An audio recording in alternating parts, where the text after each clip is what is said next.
राघव इतना समय कहाँ लगा। आज के बच्चे होते तो पहाड़ा पढ़ा देते गुरुए का, लेकिन भगवान पहाड़ा नहीं पढ़ाए। जो बात जैसी थी वैसे बताए कि नाथ गयो मिथिलेश के बाग, नाथ गयो मिथिलेश के बाग, वहाँ आई रही श्री जनक दुलारी। अरे रूप सुहावनी माधुरी है, लखी के अखियां गाई रीझ हमारी। यही कारण मोहि विलंब भयो, क्षमिए गुरुदेव चूक हमारी। राम कहा सब कौशिक पाही, क्योंकि सरल स्वभाव छुअत छल नाही। जब भगवान का इस प्रकार का विचार बाबा विश्वामित्र देखे तो बड़ा प्रसन्न हुए। सुमन पाई मुनि पूजा कीनी, अपनी आशीष दो भाई दीनी। बाबा विश्वामित्र विचार किए कि जानकी जी को सती का आशीर्वाद मिला है, मन जाहि नाचो मिले सोबग, बरसात सुंदर सामनो। तो भगवान ने काहे लिए आशीर्वाद से वंचित रहे, तो वह आशीर्वाद जो सती सीता को दी है, आज वह आशीर्वाद गुरु बाबा भगवान को दे रहे हैं कि सुफल मनोरथ होई तुम्हारे, राम लखन सुनि भय सुखाए। क्योंकि यहाँ पर और आशीर्वाद की समय जरूरत नहीं है, जो जिसका मनोरथ है वही पूर्ण हो जाए बहुत है। फिर आज धनुष यज्ञ का आखिरी दिन था।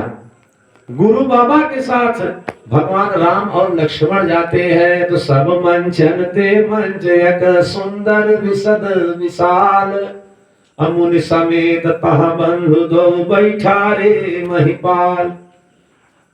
बंदी जना करके महाराज जनक का प्रण सुनाते हैं। प्रण सुनाए, जब प्रण बोल दिया गया तो बड़े बड़े राजा महाराजा उठते हैं, किसी से धनुष नहीं उठा। जब किसी से धनुष नहीं उठा तो महाराज जनक को बड़ी ग्लानि हुई और कहा है दीप दीप के भूपल नाना, आए सुनी हम जो पन ठाना। तो और जितने राजा आए थे, राजकुमार आए थे, ये बुलाए गए थे, निमंत्रण दिए गए थे। तो सुन के कौन आया था? धनुष जाके सुनी रघुकुल नाथा, यही भगवान सुन के आए थे कि ये भी यहाँ बैठे हैं, फिर धनुआ नहीं उठा। जैसे जो तो बुलाए गए हैं स्पेशल, उनसे नहीं उठा, कौनो बात नहीं है। ये सुन के आए वो भी बैठे हैं। तो महाराज जनक भगवान की वीरता को ललकारे, लेकिन उसके पहले लक्ष्मण खड़े हो गए। जनक कही जस अनुचित वाणी, विद्यमान रघुकुल में जानी, जो तुम्हारी अनुशासन पावो, कंदु की ब्रह्मांड उठाओ, तगमन से माजा को होई, ते समाज कहे न कोई है। जनक, जिस समाज में सूर्य वंश का कोई एक भी बैठा हो, वो समाज इस बात को कहने की हिम्मत नहीं रखता, वीर भीर वहीं में जाने। अगर भैया की आज्ञा पा जाऊं तो आप धनुष की बात कर रहे हो, पूरा ब्रह्मांड उठा सकता। और जैसे कोई बच्चा खास का खिलौना फोड़ देता है, वैसे पूरा ब्रह्मांड में फोड़ सकता। तो लखन वचन सकोप जे बोले, डगमगान में दिग्गज डोले। दसों दिशाओं के हाथी कांप गए, धरती थर्रा उठी। क्यों? क्योंकि आवेश में आकर के व्यक्ति क्या कर जाए कुछ नहीं कहा जा सकता। सबने विचार किया कि कहीं आवेश में आकर के अगर कहीं लक्ष्मण धनुआ उठा लिए तो विवाह के करे सकते हो। विवाह किसके साथ होगा? तुरंत भगवान इशारा किए, Lakhan Pratap Singh please sit down, बैठ जाइए। आज के भाई होते तो अपने भैया जुड़ जाते, मानते। लेकिन लक्ष्मण बैठ गए तो विश्वामित्र समय शुभ जानी, बोले यति स्नेह मैं बानी, कि उठहु राम भंजहु भव चापा, अमेटहु तात जनक परितापा।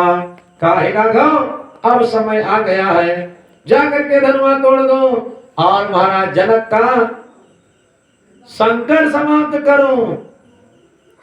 जब भगवान धनुआ के पास गए हैं तो विचार किया, कौशल्या के लाल जब हाथ में धनुष लीन हो, कौशल्या के लाल जब हाथ में धनुष लीन हो, तो तोड़बे की बेर सुधी आई बात चार कहे। तो प्रथम तो सुधी आई जनक प्रण राखी बेको, अरे दूजे सुधी आई वे रावण सुरारी कहे। जो ना धन तोड़ो तो कुल में कलंक लागे, जो तोड़ो तो लोग कहे कि लोभ कीन्हो नारी कहे। अरे अतना विचार के भुजा को करेर कीन्हो, दशरथ के लाल धनु तोड़ो त्रिपुरारी कहे। लेत चढ़ावत खैचत गाढ़े काहू न लखा, रहे सब ठाड़े जय क्षण मध्य राम धनु तोरा। सकल भुवन धुनि घोर कठोरा, भगवान धनुआ तोड़ दिया राजा रामचंद्र की। फिर सखिया माता जानकी को लेकर के आती है वरमाला डलवाने के लिए, लेकिन विडंबना हो गई कि 26 बरस कैसिया महारानी, 15 बरस रहे धन पानी। माता जानकी हाथ उठाई, कान्हे तक हाथ पहुंचवे नहीं किया। सखिया इशारा किया, राघव जला सा झुक जाइए।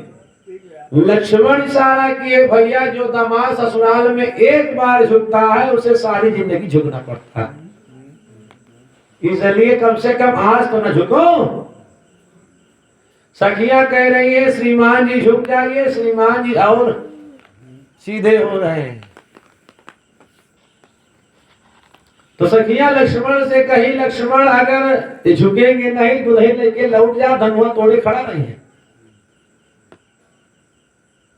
तो लक्ष्मण स्वयं आकर के भगवान के चरणों में गिरते हैं। जैसे लक्ष्मण को उठाने के लिए भगवान झुकते हैं तो गाँव वही छवि अमल्यों की सहेली सिय जयमाल, राम उर्मिली बोल सियावर रामचंद्र की। धनुष टूट गया, माता जानकी का विवाह हो गया। लेकिन जो राजा महाराजा थे इनको शांति नहीं मिली। यद्यपि यहाँ परशुराम की कोई आवश्यकता नहीं थी, परशुराम का आवाहन वास्तव में भगवान ने स्वयं किया है। क्योंकि जो अन्य राजा महाराजा थे वो कहना शुरू किए कि तोरे धनुष चाण नहीं सरई, जियत हमें कुंवर को बरई, कि भले धनुआ तोड़ दिए लेकिन हमारे जीते दुल्हन लेके न जा पाई। तो भगवान विचार के ससुराल में पहली बार आए हैं तो यहाँ अर्धशस्त्र का प्रभाव दिखाना ठीक नहीं है। ऐसी कोई व्यवस्था बनाई जाए जिससे ये स्वयं नतमस्तक हो जाए। तो आ जाओ भृग कुल कमल पतंगा, शिव जी का धनुष टूट गया। इसकी खबर जब परशुराम को पड़ी थी, जो आए तो जब बाबा परशुराम को सारे राजा महाराजा देखे तो फिर सब शांत हो गए। पितु समेत कहीं कहीं निज नामो करे मुनि से दंड प्रणामो, सब आकर के बाबा को साष्टांग दंडवत कर रहे हैं। पहले अपना नाम ले रहे हैं, अपने दादा का नाम ले रहे हैं कि मान लो हमें न पहचाने दादा पहचान जाएंगे, कम से कम कुछ कोप कृपा में बदल जाएगी। महाराज जनक बुला करके माता जानकी को प्रणाम कराया, बाबा आशीर्वाद दे दिए सौभाग्यवती भव। बाबा विश्वामित्र विचार किए अब ये कुछ नहीं कर सकते, भगवान को लेकर के आते हैं, भगवान को भी प्रणाम कराया। जब शिष्टाचार संपन्न हुआ तब बाबा की निगाह धनुआ में गई। जनक जी से पूछा, कहो जा जनक धनुष के तोड़ा, धनुआ कौन तोड़ा? तो अब जनक का बतावे, चुप। तो भगवान बताए, नाथ समुधर भंज निहारा, हो यही कोई दास तुम्हारा। हे बाबा, आपके सेवक के अतिरिक्त इस संसार में किसमें सामर्थ्य एक शिव जी का धनुष तोड़ दे? तो बाबा कहे सेवक सो जो कहे सेवकाई और अस करने के कहे लड़ाई। सेवक मतलब है कि गोड़ हाथ मिल जाए, सेवक मतलब कि नहीं है गोड़ हाथ मुझे मिले तो घोड़े उखाड़ दिए। तो लक्ष्मण विचार किए कि भैया बाबा से बात करने में कमजोर पड़ रहे हैं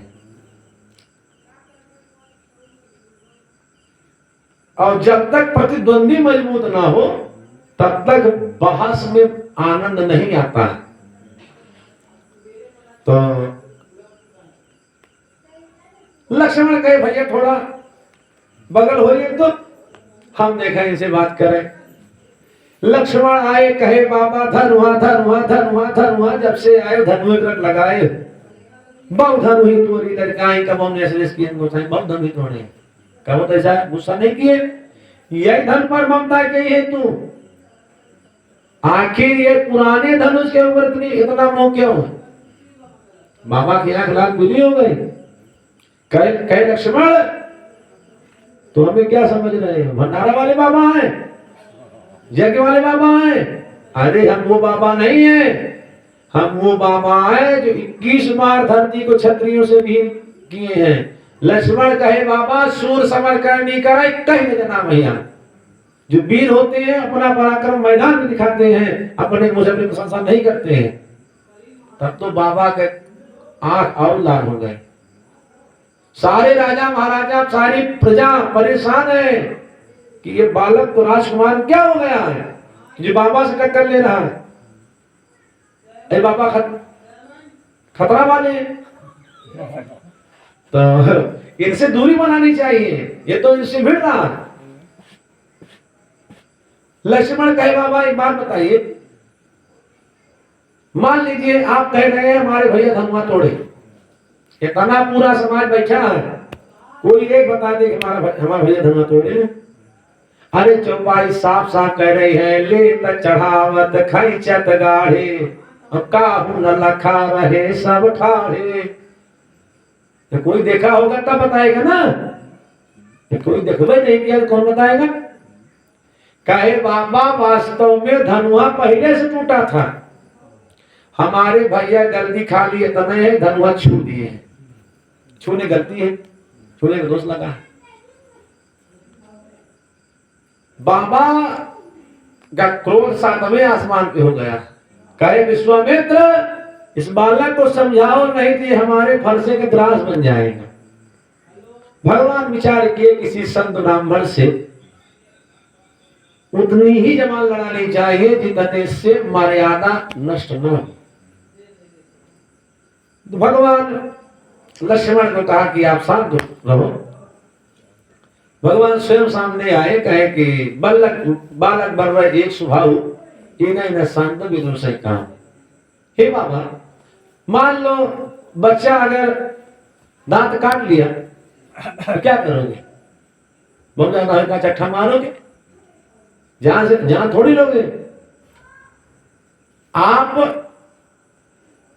लक्ष्मण का अपराध क्षमा कीजिए, और रही बात इस धनुई की तो कोई बात नहीं है, कोई मिस्त्री बुलवाइए, जो खर्चा लगेगा हम दे देंगे, जुड़वा लीजिए, आपका धनुआ मिल जाएगा और हम भी मुक्त हो जाएंगे। बाबा और क्रोधी हुए, कहा कि तुम इसलिए बोल रहे हो क्योंकि तुम्हारा नाम राम है, तुम ये समझ रहे हो कि हम बाबा के टक्कर के, लेकिन हमारा नाम परशुराम है, तुम्हारे नाम से बड़े हैं हम। तब विश्वास दिलाने के लिए बाबा वैष्णव धनुष दिए, इस पर आप प्रत्यंचा चढ़ाओ। जैसे भगवान अपने हाथ में वैष्णव धनुष दिए हैं, हाथ में लेते ही प्रत्यंचा स्वयं चढ़ गई। तो बाबा को विश्वास हो गया कि ये स्वयं भगवान है। प्रणाम किया और प्रणाम करके बाबा महेंद्र की पर्वत पर चले गए। सारे राजा महाराजाओं के कान खड़े हो गए कि जिसको प्रणाम करके इतना बड़ा बाबा जा रहे हैं वो साधारण नहीं हो सकते, इनसे टक्कर लेना ठीक नहीं। जेके मन कहा है खाए पी के ब्याह शादी दे के तब जाए, नहीं तो चलो यहाँ रहना ठीक नहीं है। महाराज सदानंद विश्वामित्र के पास आए, कहे बाबा रहा विवाह चाप आधीन, यद्य विवाह धनुष के पर आधारित था वो तो हो गया, लेकिन